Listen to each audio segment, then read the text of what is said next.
You ask Tiger to solve. This deals with linear equations with one unknown. The final result is y equals 6. Let's solve it step by step. Simplify the expression. Expand the parentheses. Multiply the coefficients.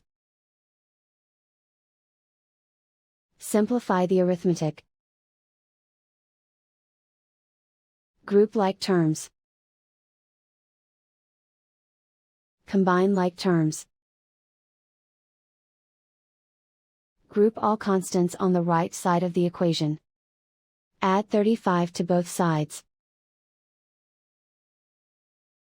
Simplify the arithmetic.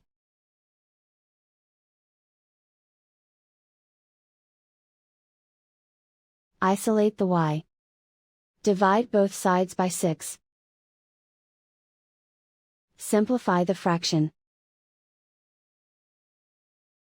Find the greatest common factor of the numerator and denominator.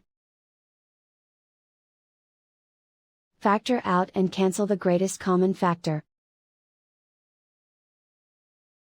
And so the final result is y equals 6.